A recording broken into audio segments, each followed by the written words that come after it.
If you love to be remembered as the person who gives the best birthday gifts, I'm here to tell you that 1-800-Flowers.com is your ultimate birthday gifting destination. 1-800-Flowers has thoughtful and artfully created options that are guaranteed to deliver the best birthday surprise. Shop thousands of unique gifts at 1-800-Flowers.com for exclusive offers and great values. To order today, visit 1-800-Flowers.com/tune-in. That's 1-800-Flowers.com/tune-in.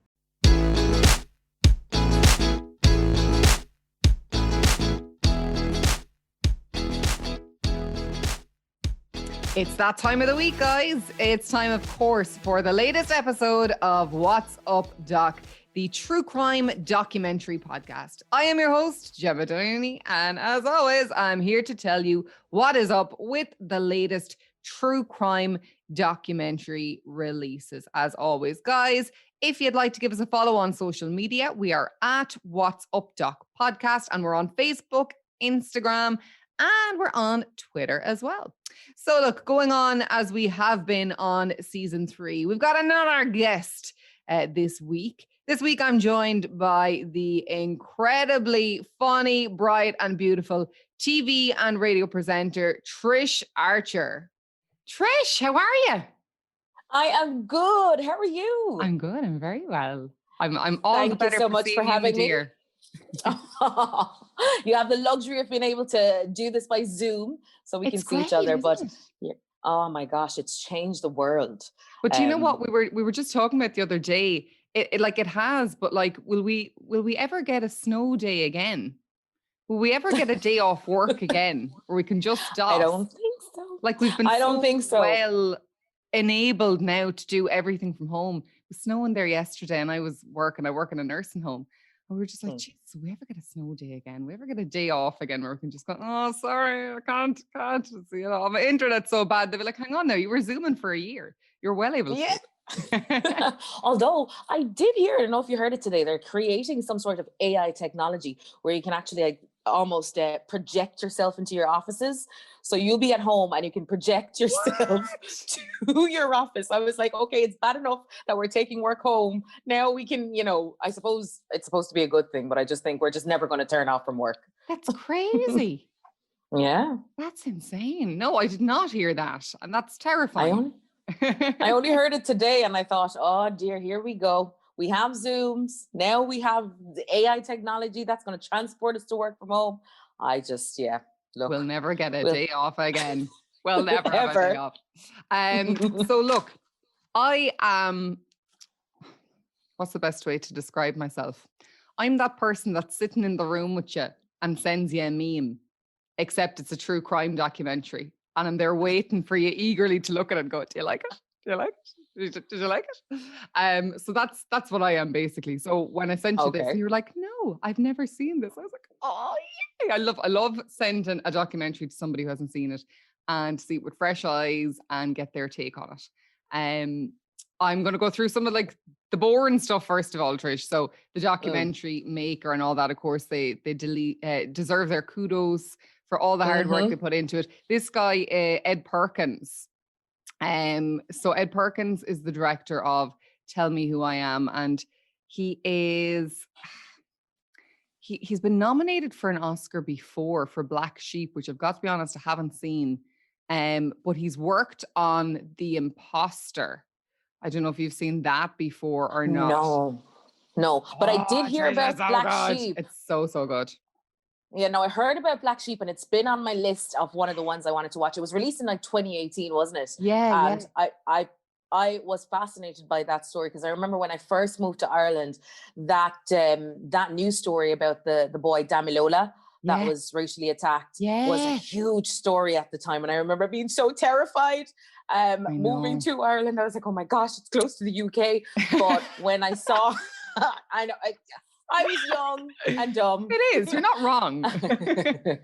But I saw that he directed that as well. And I thought, oh my God. Yeah. And I must say as well, thank you so much for letting me watch this one because I probably would have missed it. And I thought it was incredible. I interrupted your spiel. Good watch though, isn't it? No, and what I love about it as well, and again, I'm going to heap a bit of praise on Ed as well.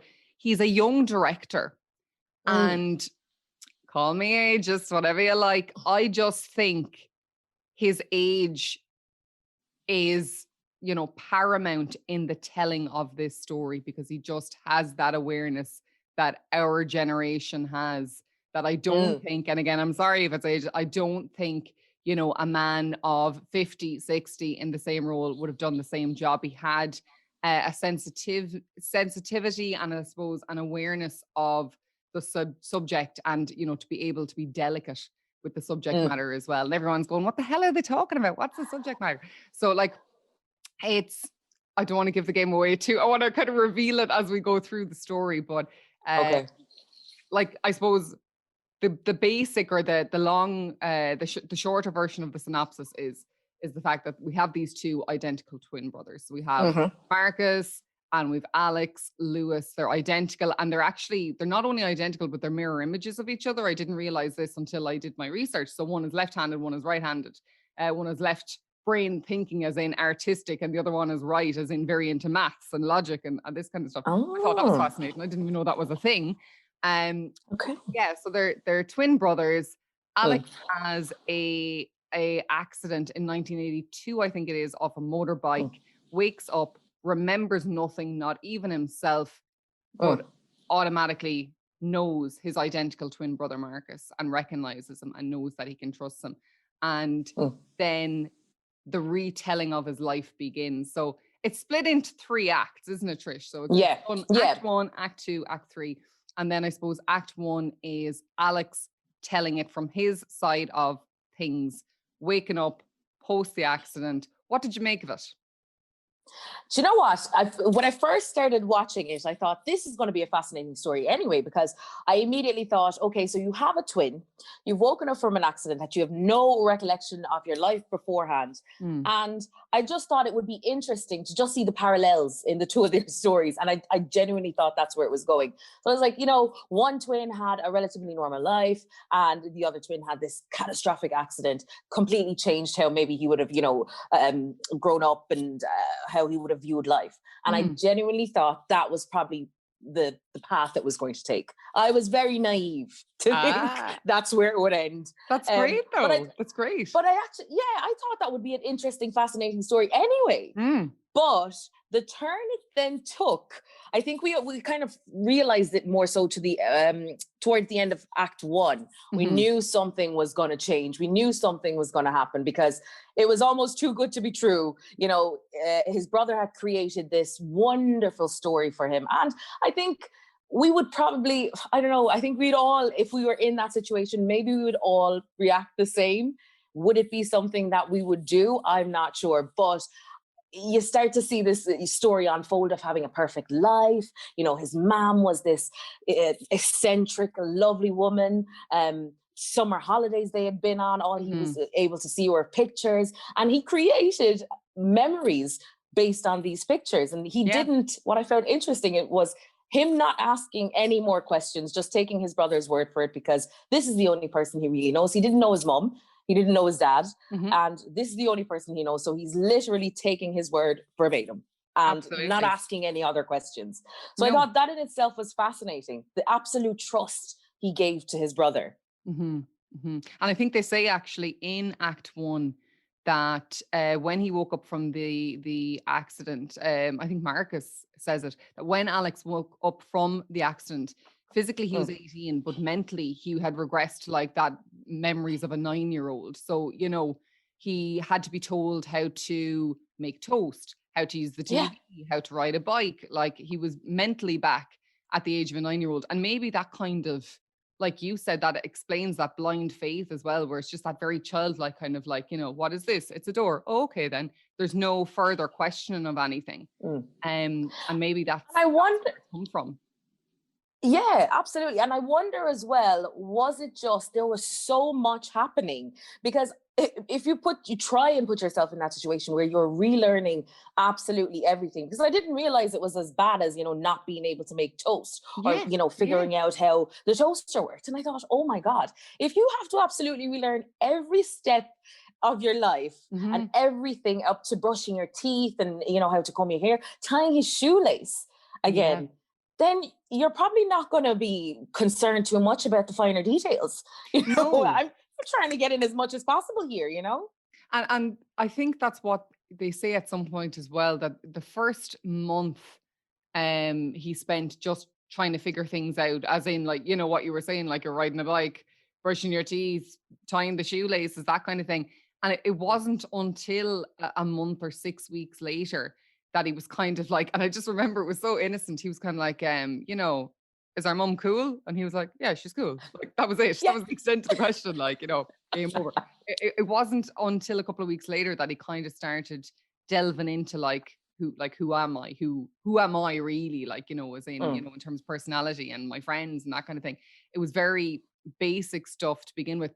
But I don't know about you, but I thought the first act was beautifully done in that I literally felt like I had woken up from a coma. I literally felt like I was experiencing it, and I liked the way they did the reenactments, because reenactments can be really cheesy, but I love the way they were shot in that kind of like dreamlike sequence, You're absolutely right about that, because I'm one of these people that like have this voyeuristic side to me. I do love, watching. And I felt like when I was watching that particular act, I didn't necessarily feel like I was, peeping through a window or anything, but I was like, I am living this with him. Mm-hmm. I'm for the first time seeing your pictures of being on the beach. I'm building these memories with you and creating this life. And all you have to say is, beach. And then suddenly you do think of kids happy, playing, splashing in the water. And you do start creating this memory almost for him. I think it was a beautiful time when he was watching the television and he said he saw a family on the TV and he thought, that's how a family is. Yeah. And he just, that's my reality now. That's how it should be. And as we now know, that wasn't their reality. Their father was a little bit cold and the mum was the flamboyant one who seemed to be normal at the start. Yeah. So he kind of says then, he being Alex, post the accident and the initial months, that he's joining the dots together. He constructed the memories from the little bits of information that Marcus. So he kind of says, like, Marcus never really told me whole stories. It was kind of like yes or no answers. And then like you said, like, we're going on a holiday. Oh, here's a picture. Oh, we went on this. This is a holiday. Obviously, our parents brought us on. He never told him whole untruths. He's just kind of given breadcrumbs. And then Alex knitted it together himself. And he says how, these tiny fragments became his new sense of self. I thought that was a really interesting, it was a lovely quote, a lovely way of putting it. Yeah. And how, he learned that he was living in this quite privileged family. Parents were normal. Everything was idyllic.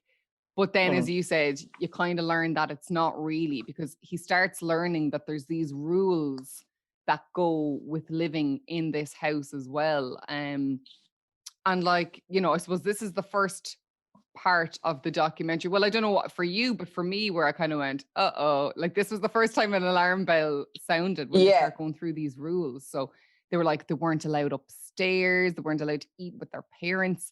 And then they couldn't even be in the house. They had to have a key to get into their house. In the garden. My mouth fell on the floor, because throughout it all, we saw this beautiful house and all the shots of the house, driving up that fabulous lawn, that driveway. And I was thinking, these guys, they were wealthy, of course, and they lived in a mansion. And then when he said, even the name of it was a Duke's Cottage. And I thought, wow, they're really living the life here, the fabulous parties. And when he said we're living in the shed, I thought, what the hell?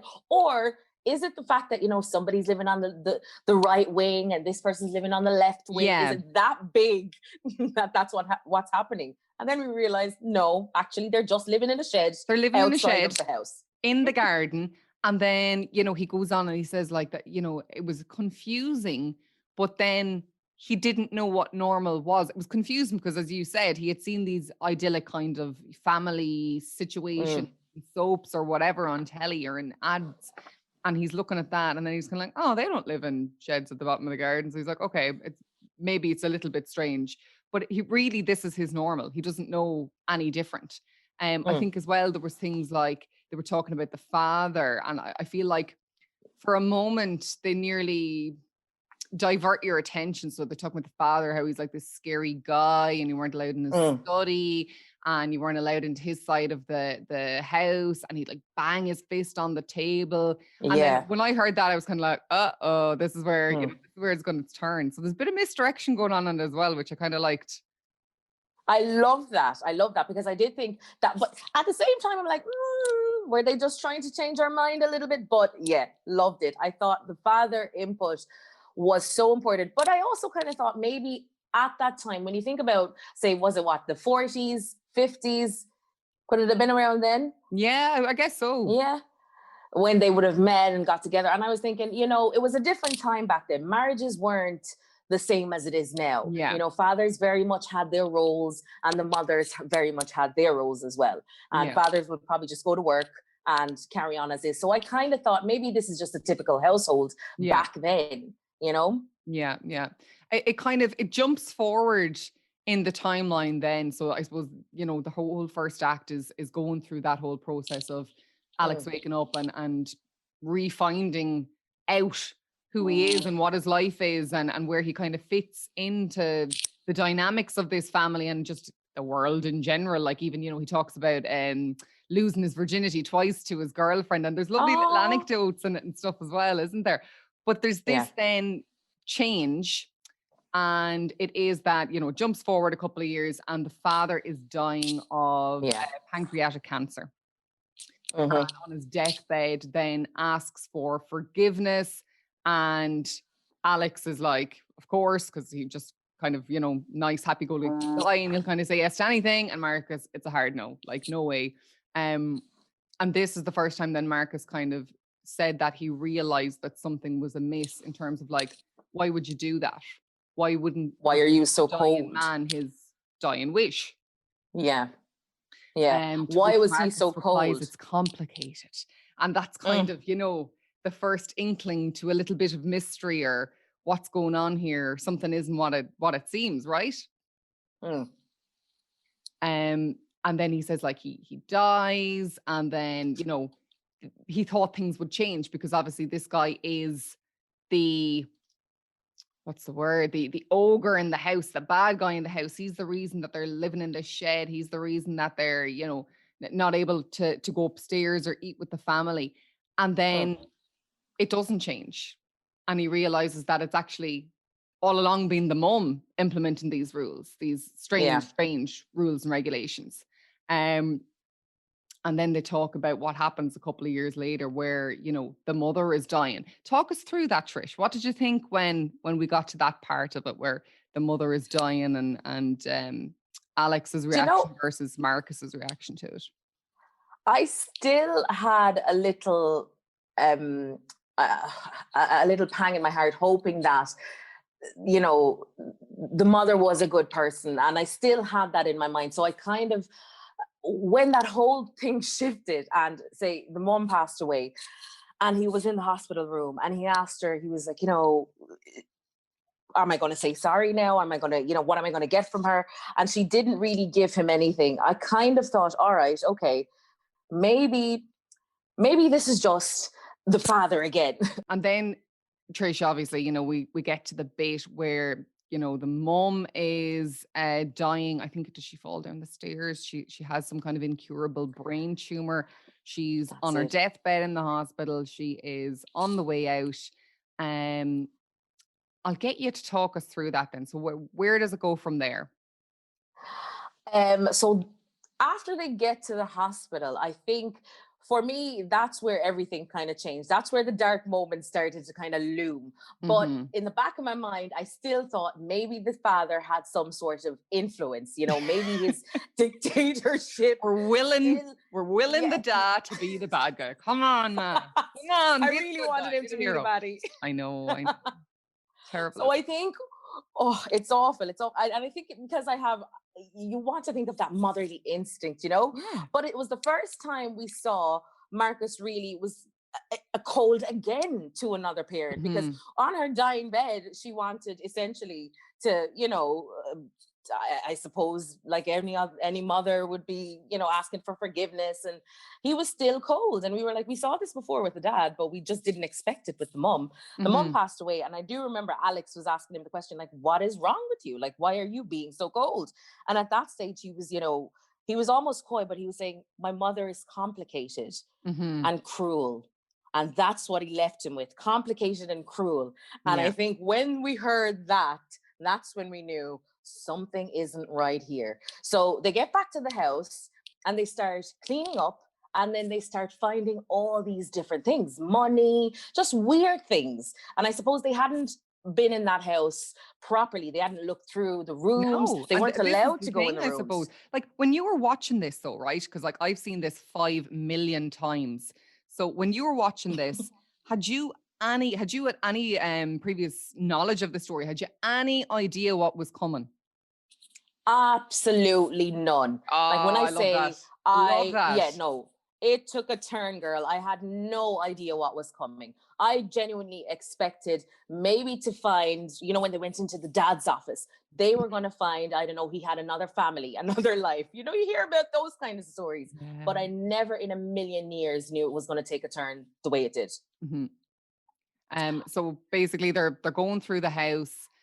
They are, like you said, they're finding money. They're finding, it does seem like, I want to say a little bit of like OCD nearly, but with hoarding mixed in, because they're saying they're just going through rooms and there's just, cabinets, figurines, crap and ornaments. And like there's, jars with money and money sewed into the lining of curtains and just really bizarre stuff. And then, like you said, you're just like, sorry, what? Again, say that again.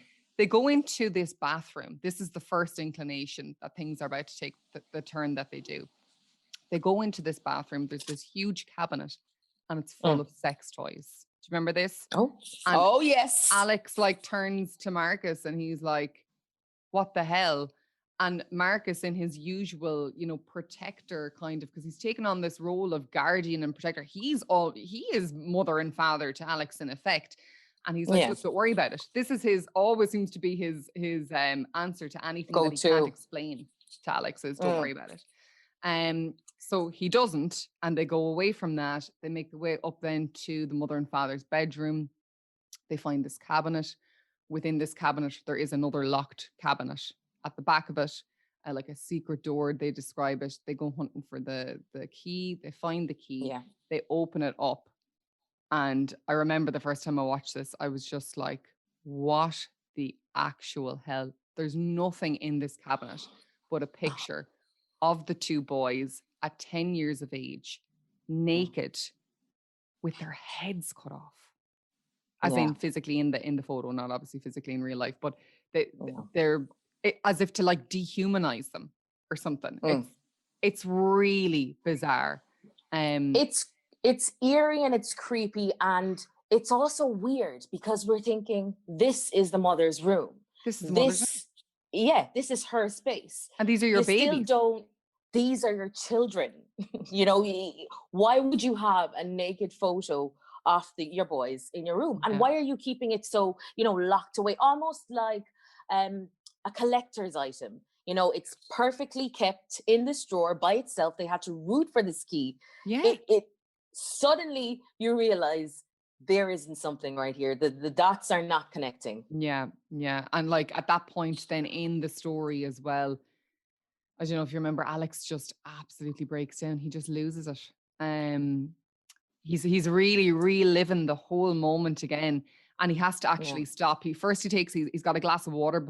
I love reading body language. I love doing that. So he picks up this glass of water and he takes a couple of gulps.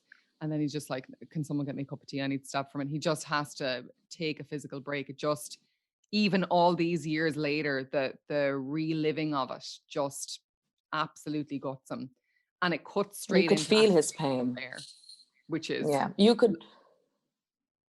could really feel his pain. I think I started welling up at that point because I thought, whatever is to come is obviously so painful and so hurtful for him that he can't even sit there. He can't even deal with it. And the memory alone is causing this reaction. Like you knew something wasn't right.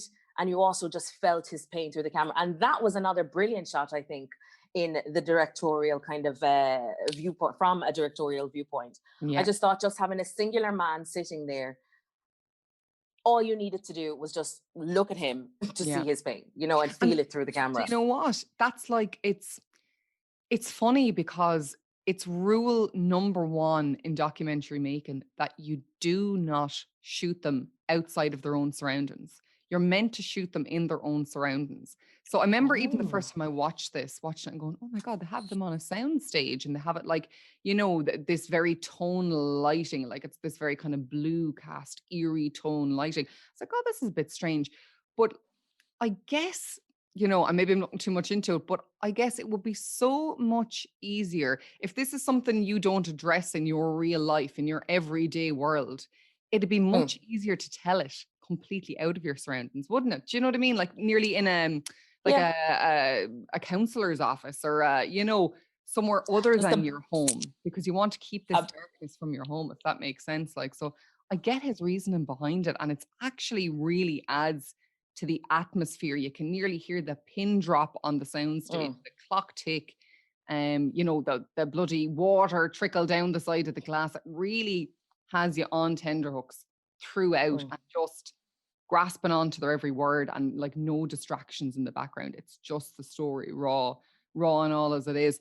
But then from there, it cuts straight into Act 2. And like, whereas Act 1 has been Alex's story, this is now the story, but from Marcus's side. So they kind of go back again a little bit. So you start at the accident, bring yourself forward to the mum dying and the guys clearing away the house, and then in Act 2 it goes back again, and Marcus kind of describes why he's done what he's done, or why he's chosen to do things the way he has done. So what did you think of that, Trish?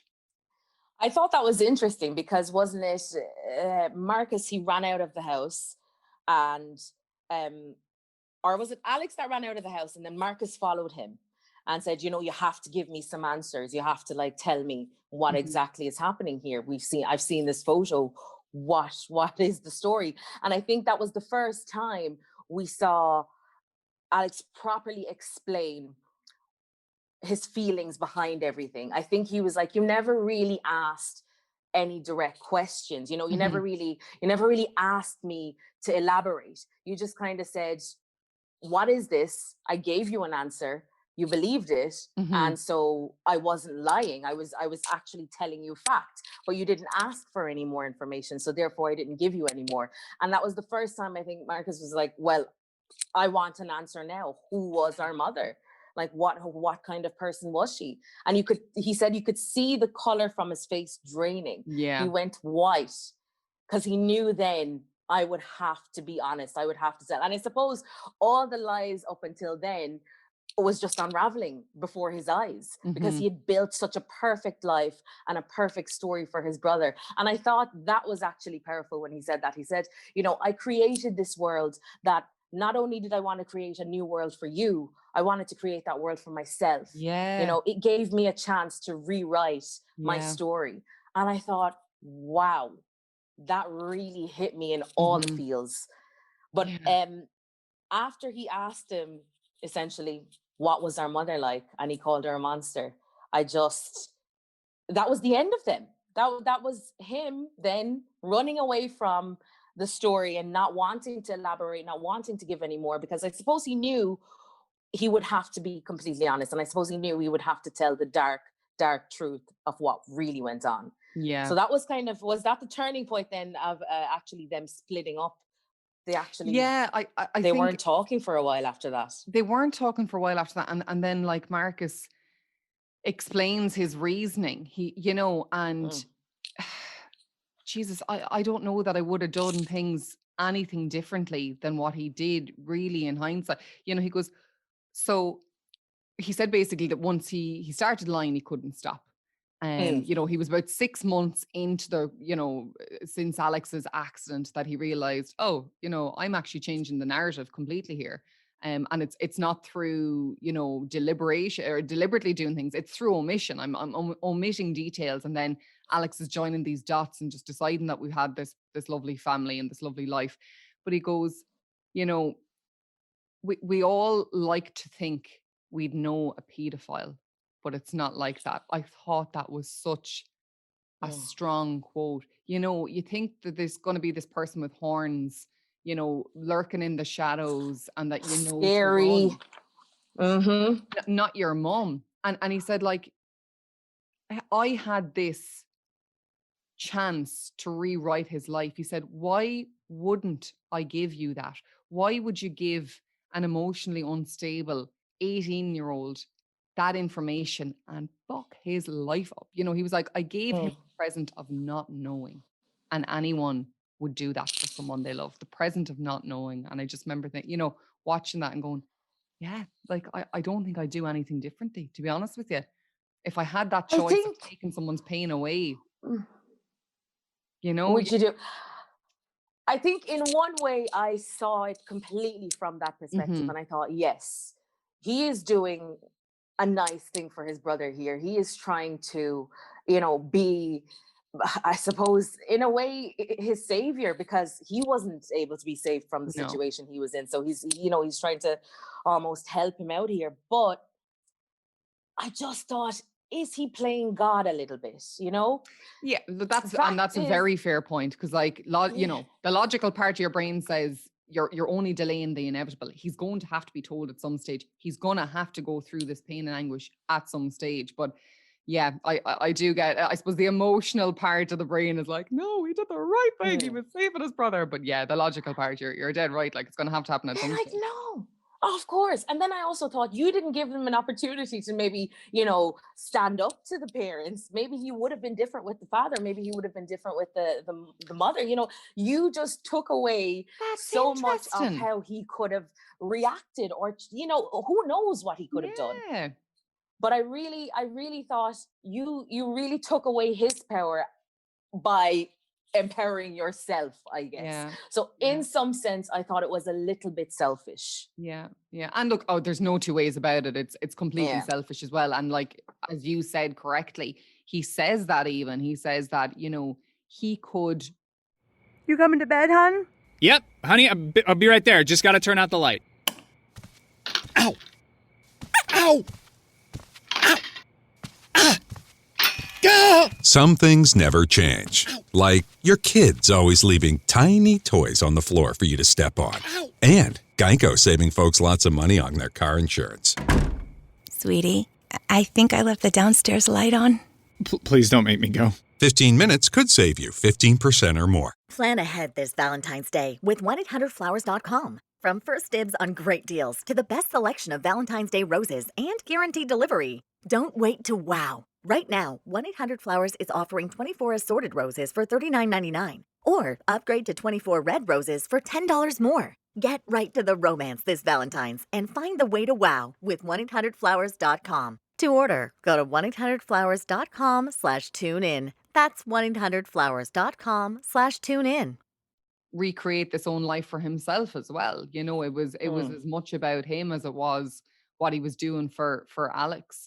And I think he said that he lost, Alex lost his memory in the accident, and I lost my memory voluntarily. I could be fine. I could be free of all the pain. Yeah. But they do say a problem shared is a problem halved. And I would have thought, in that moment, now he was a young guy. I mean, like, 18 years old. They were 18 in fairness. 32. They were babbies. Yeah. It's just the immature brain as well. And at that time, I don't think they had, therapists and, proper psychologists and counselors. And not at all. This is 1982. Sure, like being gay was illegal. Do you know what I mean? Just to put it in perspective of where we were at in the world. Like, that wasn't legalized till 87. So, you know what I mean? We're in a much more repressed time, and definitely, like, we're the Dr. Phil generation. We came home from school, Dr. Phil was on. You know what I mean? We got counseling in the sitting room, like they didn't. Like, and it's totally understandable. You totally get it. But it's this in this act, I thought as well, Marcus is so highly emotional, and he's even more emotional than Alex was in the first act, talking about rebuilding his life. Isn't that in some ways bizarre? You know, you can see how raw all of this still is, and they're in their 50s now. You know, it's not like this happened yesterday. Yeah, I think that was a clear indication, though, of them still not dealing with it or dealing with the pain. And I think that goes back to showing you the power of speaking about things, because even though one had no recollection and didn't know, he still felt something. He felt the hurt, he felt the pain. And the other one, even with knowing and trying to bury it, he wasn't able to deal with it then still at 54. He still wasn't able to properly I guess, work through what he had been through. And even towards the end, which I thought was just so powerful, when the two of them sat in front of each other, just separated by a table, and them staring at each other. And you thought, these are two men that are twins, the identical twins. Yet you are so far apart in not only the way you've lived, but in the way you think. I just felt in that moment, there were just complete parallels. And I thought it was just beautifully shot. Again, simplistic, because it was just the two of them there with a chair, but I thought it was compelling viewing. Just being able to watch them in that moment and realize, right now, you're going to be able to ask me whatever you want to ask me, and I'm going to be honest. I'm going to tell you after 20 odd years of keeping it secret.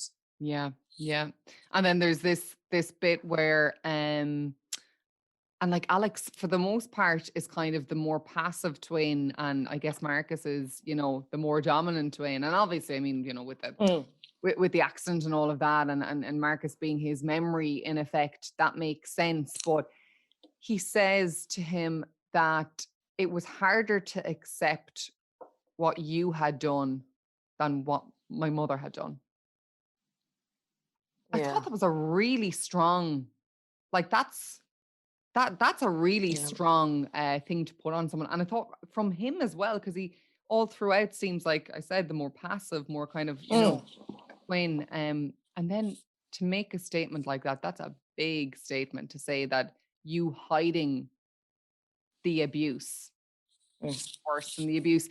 Do you think, right? Because when I watched that, I was like, I don't get your reasoning. I get in that, you know, you're your twin and mirror image, and, you know, you want to trust him. Do you think, though, it's easier for him to say that because he doesn't remember the abuse? Like, because that's a big absolutely. Absolutely. I think in that moment, I don't think he really understood. I think he wanted his brother to understand where he was coming from. He wanted his brother to understand his pain. And I think the only way he was going to get him to feel how hurt he was by this was to say something like that. I don't know if he really meant it, but I think it was the only way to compare it to something that he knew was so heinous, was the only way he would get him to understand. Because I think at that point, Alex was still kind of sitting there going, Marcus was still kind of sitting there going, you know, but do you not see why I didn't tell you? You know, but do you not understand? And I think it was just that question mark was probably still over his head, where he was trying to get his message across. Like, I am hurt. I needed to know this information. And the only way I'm going to get you to understand my hurt is to compare it to something that I know you think is so bad. Yeah. Maybe. And I you know, they say then, and you kind of touched on it earlier, they say then that there was just this kind of breakdown in the relationship for the first time really ever in their lives, where they were just, you know, Alex was feeling so betrayed, and he had been led to believe he had this relationship with Marcus, that there was just no secrets. And Marcus, on his part, just shut down after, you know, this initial like I said, when they're packing up the mum's house, and Alex confronts him in the back garden, he just shuts down completely. He doesn't talk about it. And then Alex kind of says, you know, it was like the accident all over again. It was like ground zero, is what he called it. You know, my whole existence was gone again, because after the accident, my whole existence had been Marcus and Marcus's telling of my story and my life. So he's rebuilding his life again. And he kind of becomes obsessed with finding out who his mother was. Now, the documentary doesn't actually touch on that at all. No. It leaves a lot of questions open. I thought that was good though, because I mean, it's their story, not hers. And, you know, she should take part in it as little as possible in my, but then just the, you know, morbid, he wants to know those details and those information as well. So I did a little bit of search and I did a little bit of hunting for info to see what I could find on her. It's you. Very little information out there. And look, you can understand that as well. They, you know, they'll do that deliberately. But what I did find and I thought was interesting, and by no means a pardon or an explanation or nothing, like I said, I get interested in psychology, these things. She became pregnant with the twins. Their father then died a couple of weeks after they were born in an accident. She had a breakdown and she actually put them into care. So she didn't have them for the first, it doesn't say until when. Yeah. And I was like, that's a fairly big thing to omit from a documentary. Yeah. So I don't know up until what age she didn't have them. She then remarried, and that's obviously the man that is, you know, in the documentary known as father. You're blowing my mind right now because I had no idea that wasn't their biological father. Yeah, and they had 2 kids together. There's 2 younger siblings as well. So I found in me hunting as well that then, you know, the bit that they talk about when the mother is dying at the bedside, they deliberately omit the 2 younger siblings. There's a younger boy and a younger girl. And Alex, you know, admits that it wasn't just Marcus. Nobody reacted to her passing but him. And he was like, what the hell, you know? So he was in bits, breaking down on her bedside, and nobody else reacted. And that's when he twigged something wasn't up. But obviously, for the purpose of the documentary, they want to protect their siblings and that kind of thing. They just reworked that bit of the story to omit that.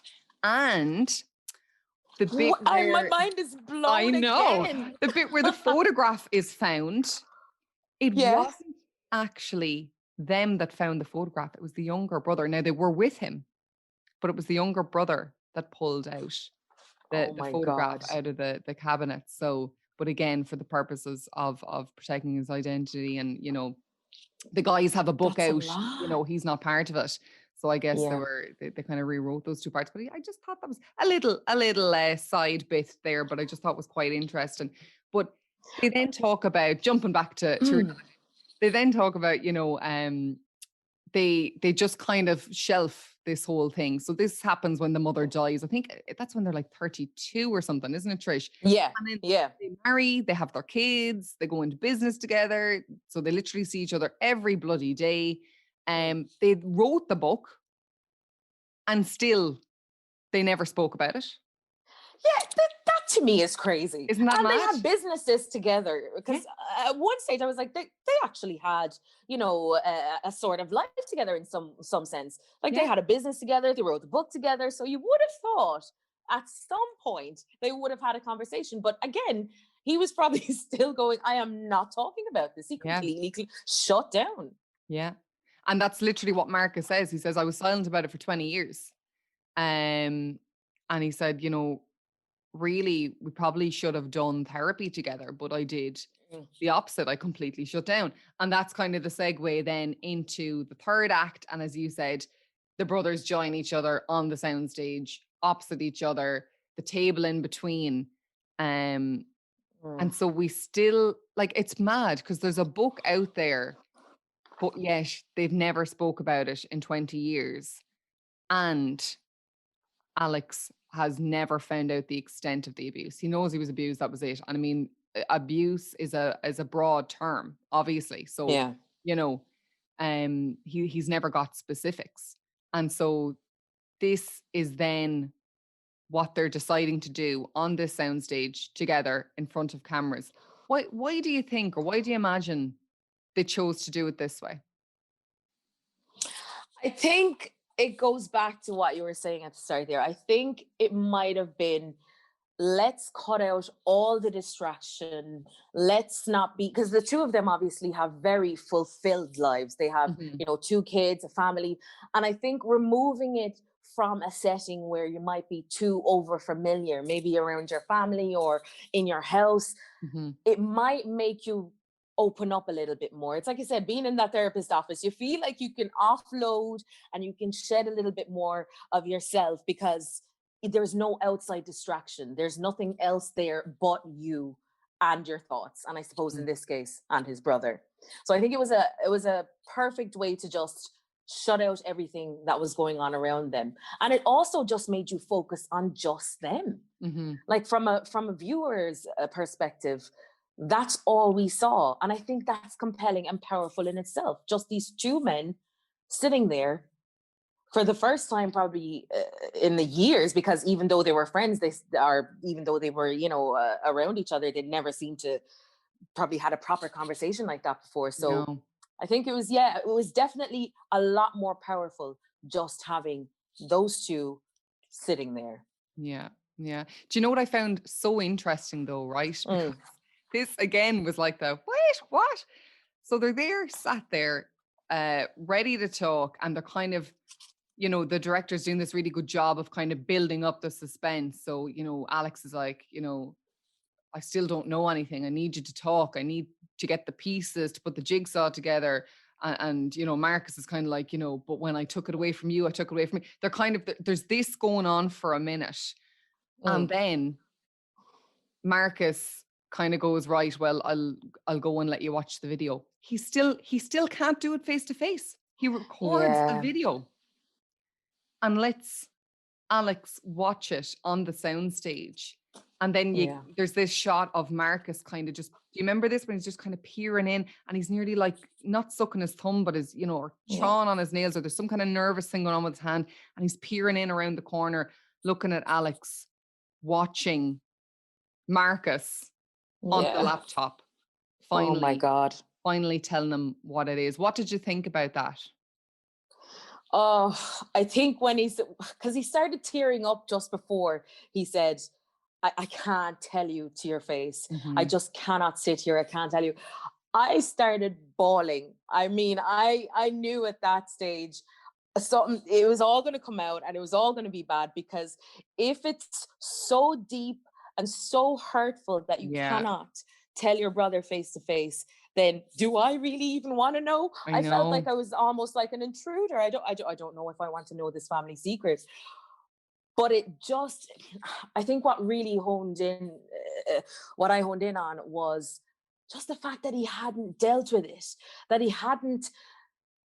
throughout his whole life, he never thought, you know, this is something that I should talk about. He had pushed it down so much that he couldn't even say it to his brother. Like, that was a memory that was untapped. And I think it was probably just more easier. It was definitely easier for him to sit there and talk to a camera, nobody else in the room, just him and the camera, as opposed to having somebody else in front of him. Like, I couldn't imagine being in that situation. But even as you said, him looking out to see his reaction, somewhere deep inside him is still this fear of judgment, or this fear of, you know, people won't react the way you would hope they would react. It was really sad and really powerful to watch. But when he came back, I just thought, oh my God, look at the love.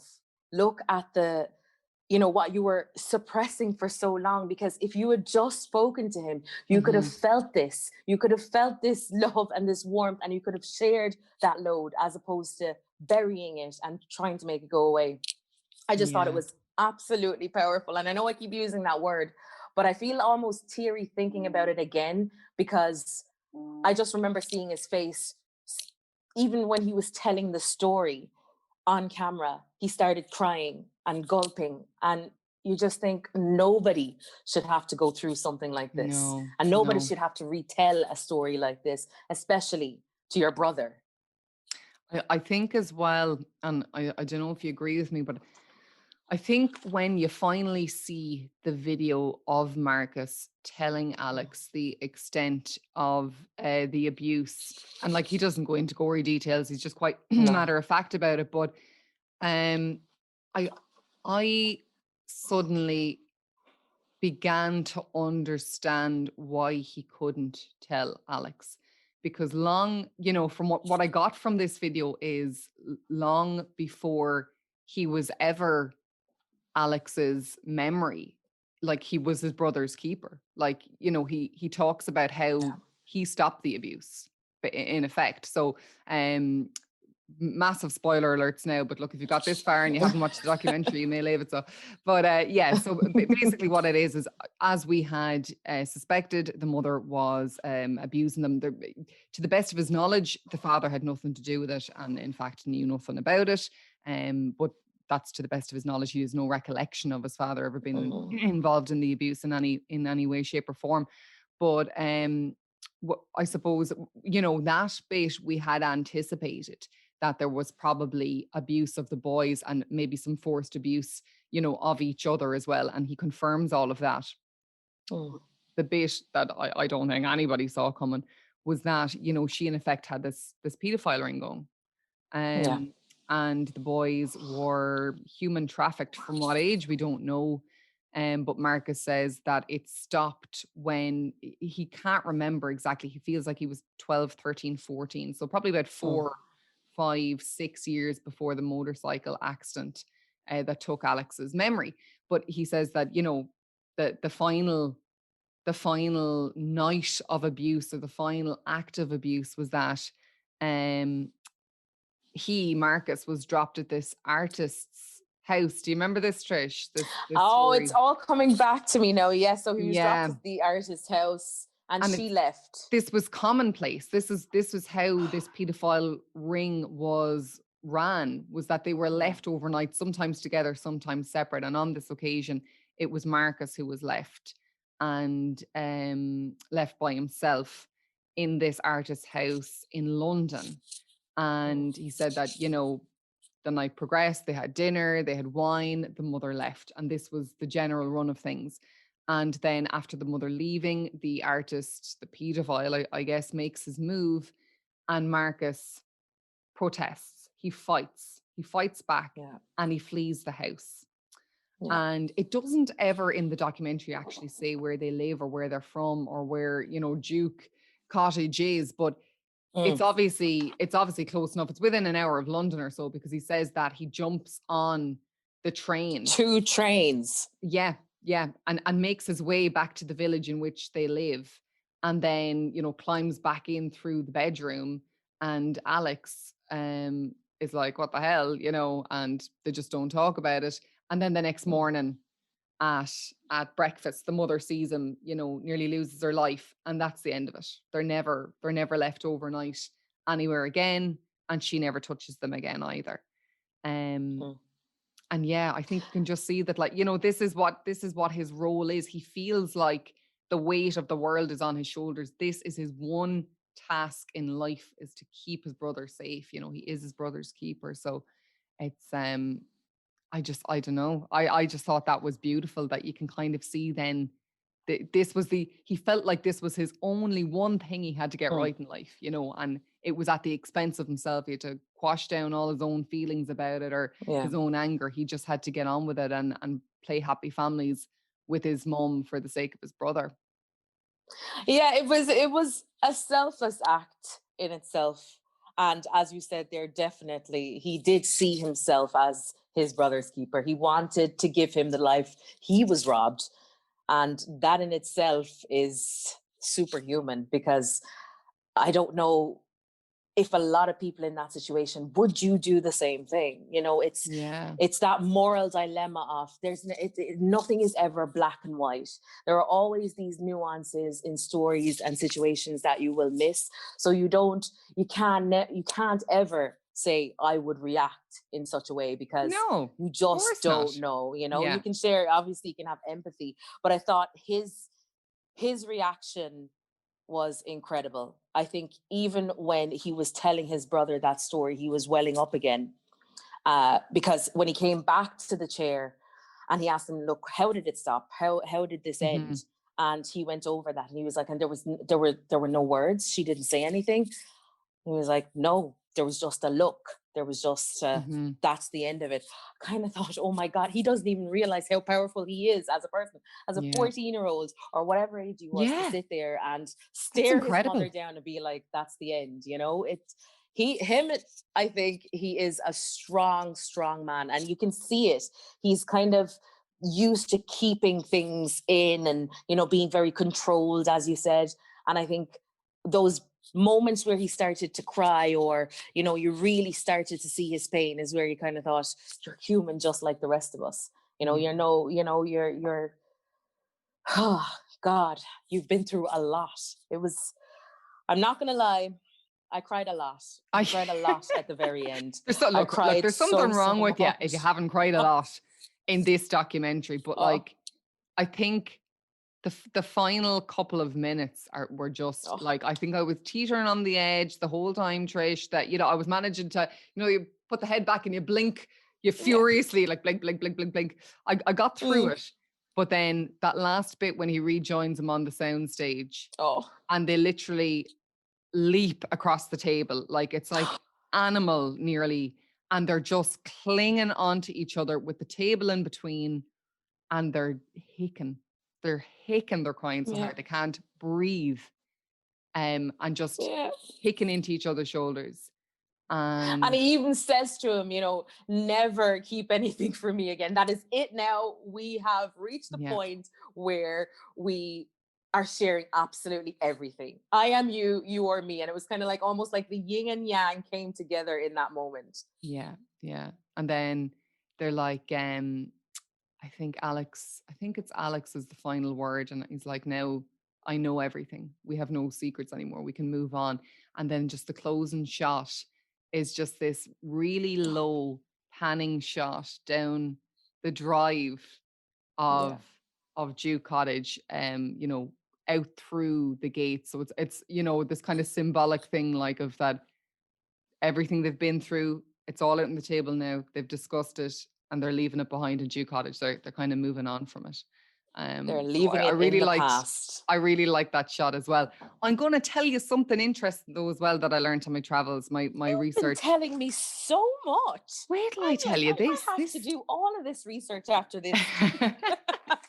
This is what I do, Trish, right? I'm literally here on my couch looking at the telly, meanwhile Googling the bits that aren't explained in a documentary. I'm like, no, need to know what's going on there. So they have this, now this is going to blow your mind as well. They have never spoken about it since. Stop. After never spoken about all it of that. Okay, imagine that. Since the whole documentary. So what is in this book they've written? Because you would think they would have written about some of what took place. So look, I've got to be honest with you. I haven't read the book, but to the best of my knowledge, from looking into it and that, the difference seems to be is that obviously Alex never knew the extent of the abuse. So everything else is revealed in the book. The book is more so, you know, I guess the first and the second act. And then obviously this, you know, what Ed Perkins has added to the story is the third act, and the kind of the final nail in the coffin, final everything been laid bare on the table. But yeah, I think that the book itself is the first two. So it's kind of, you know, Alex's accident, Marcus kind of rebuilding his memory, and then the discovery that, you know, they were abused, and Fiend. It ends there, like, you know. But yeah, that's what the difference is between the two. But I mean, it was a best-selling novel before, best-selling book, I should say, before it ever became this documentary on Netflix. You know, being Netflix, obviously said it and was like, I can see that been made into a very good documentary. And like, really, it's a documentary before it's a book, in my opinion. But then I haven't read the book, so I would say that. People have read the book and be like, no, sacrilege, they left out too much information. I think in terms of like ratings and stuff, I don't ever really rate anything myself, only to say whether I'd watch it or I wouldn't watch it, or recommend it or wouldn't recommend it. But in terms of ratings, like on IMDb, I feel like this is quite a mean rating. I got 7.6. Now, documentaries never get that high a rating. For whatever reason. So, you know, your films, your likes of your Dark Knight and that kind of thing, you know, you'll get 9s and you know, nearly perfect 10s, 9.7s and that for films, but documentaries are always kind of around the 7, 8 mark. So 7.6, I suppose, is quite respectable, but geez, I think that's a mean score. I don't know about you, Trish. It definitely is. I mean, come on. It had everything. And I think every act had something new to offer. It kept me on the edge of my seat. Mm-hmm. It was a compelling story and a well-told story. I think I would definitely recommend and I would probably give it a 10 out of 10. Yeah. Like I can't pinpoint a part where I would fault it. No. It was a slow build, but it was just enough to keep you on the edge of your seat. There was at no point did I lose interest. At no point did I think I want to turn off the television right now. It was compelling viewing. And I think the story in itself is an incredible story. I mean, who would have thought it was going to end like that?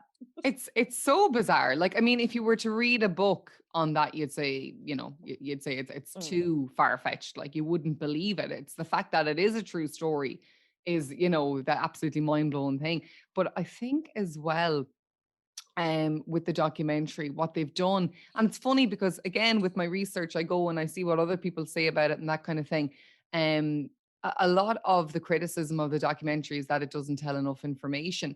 But I would prefer to be left wanting more than going, oh, Jesus, this could have been like 45 minutes shorter, which I find more and more nowadays because they just drag the absolute arse out of everything nowadays. Like, everything is 8-hour-long episodes and you're like, oh, here. Yeah. So I thought that was, you know, the fact that it's an hour 25, it's shorter than 99.9% productions out there at the moment. And that's not a bad thing. It hits all the points on a story arc. And like you said, you're waiting for more, you're wanting more, you're on the edge of your seat constantly. It never drags. It feels like you blink and it's over and you've got a satisfactory story. In so much as you can. I mean, ending. You know, obviously. Yeah, and a satisfactory ending, because I think with most things you watch these days, like you say, it keeps going on, or you're left with no answers. And I kind of feel like it wrapped up nicely. We saw the brother tell the secret, and it, you know, they bonded. Although I do find it strange that they haven't spoken since about the whole thing. Like, I probably would have had a million more questions to ask him, but I think we needed to know the depths of what took place.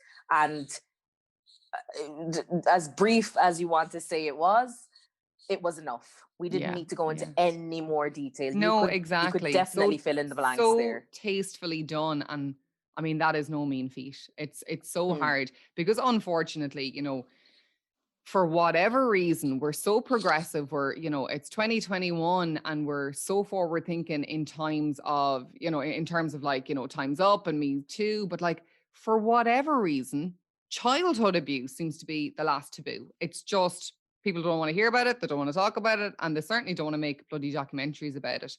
And when they are done, they're considered that very kind of, I don't want to say cheesy, but almost made for television niche with, you know, these very, you know, artless kind of, you know, reimaginings of history and that kind of thing. And that's what I said about this. I really liked how they shot and how they staged the reenactments. They weren't a bit cheesy. It wasn't jarring for a minute. I was never pulled out of the story. If anything, it felt like I was eavesdropping or, you know, looking at some like found footage or like, you know, home videos. And that's not easy to do. And certainly not with a subject that's as taboo as child abuse. So geez, I thought it was brilliant. Like, I really would. Would you recommend it to a friend? I absolutely would recommend it to a friend. I actually watched it with my partner and both of us were just lost in it. We couldn't step away from it. But absolutely, I will definitely be recommending it to more people. I've already recommended it.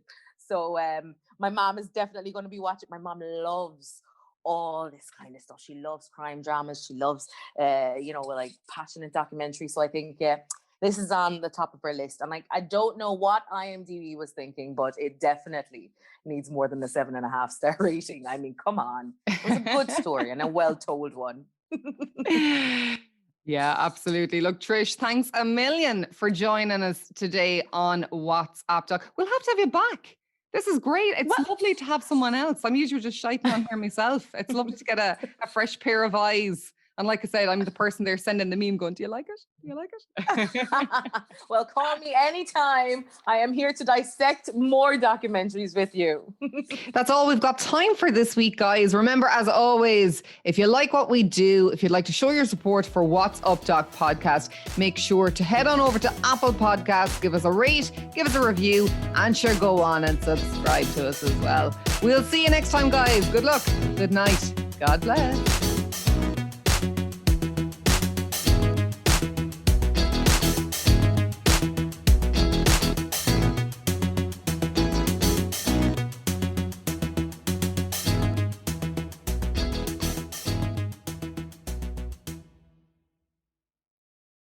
Plan ahead this Valentine's Day with 1-800-Flowers.com. From first dibs on great deals to the best selection of Valentine's Day roses and guaranteed delivery. Don't wait to wow. Right now, 1-800-Flowers is offering 24 assorted roses for $39.99. Or upgrade to 24 red roses for $10 more. Get right to the romance this Valentine's and find the way to wow with 1-800-Flowers.com. To order, go to 1-800-Flowers.com/tune in. That's 1-800-Flowers.com/tune in.